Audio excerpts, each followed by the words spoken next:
get started. So we'll start with the supply list.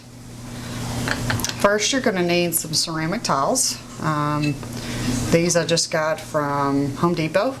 They're about 4.5 by 4.5, I believe. Yeah, just a little bit over 4.5. Sorry, it's a 4.25 and 4.25. Next, you're going to need some paper. So, general scrapbooking paper is fine. I buy these paper packs, so that way they got some coordinating colors in them. So we got all kinds of those. We got some Halloween paper.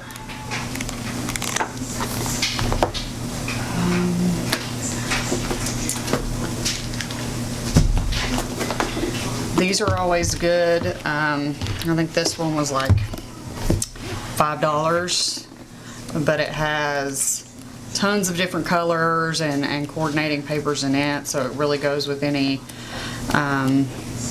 decorating style or any color that you have in your house. So it's always a good one. And I picked this one up. This one's just a fun one. It's Llama Love is the name of it. But you can see it's got some really pretty papers in there. Some good images. These are good if you can like cut those out and center them on your tile, so it kind of gives a pop of an image. These are great as well, so we may use some of those. So yeah, lots of different choices for paper. Possibilities are endless on that. I will be using Mod Podge on the project, and this one is dishwasher safe. It is, wanted to give it that extra layer of protection, so that way, you know, if you get water on it, condensation from your glass, that it doesn't ruin the coaster. For the bottoms of the tiles, we're going to be using a cork shelf liner. So this particular one, it comes in a roll by 18 by 4 foot, 18 inches by 4 foot. And I use that because it's going to give a finished look to the bottom of your tile. So if you know, just put some people will just put those felt stickers on the bottom of them. I think the cork just gives it a better finished appeal, especially if you're going to be selling these or doing anything with that. So definitely recommend the cork liner.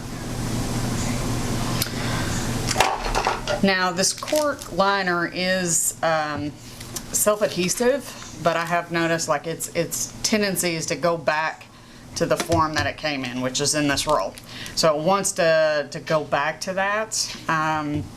So what I do to kind of offset that and prevent that from happening is I will put a little bit of this E6000 glue on there to help prevent it from popping back up, and it keeps it on there for a longer period. Another thing where you could do, and I will show an example of this, is I used my Cricut to cut out some die cut images off of out of paper, and so you can do something like that if that's what interests you.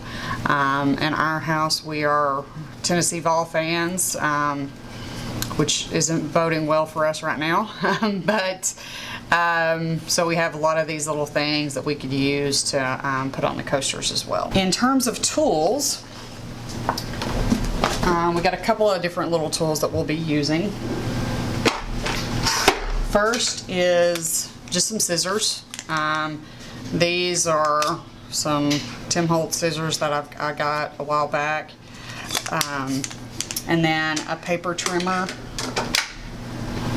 which I actually do not have with me right this second. And then of course, you know, a paintbrush to put the Mod Podge on. Nothing special, just a wide tip brush to kind of help coat the tile. Optional items, these are things that aren't really necessary for you to create the tiles, but some of the stuff I am going to be using are distress inks. So these are great for putting a little bit of vintage look to what you're working on. May play around with this vintage photo, or maybe this black soot, which is I think may look good on some of the Halloween paper.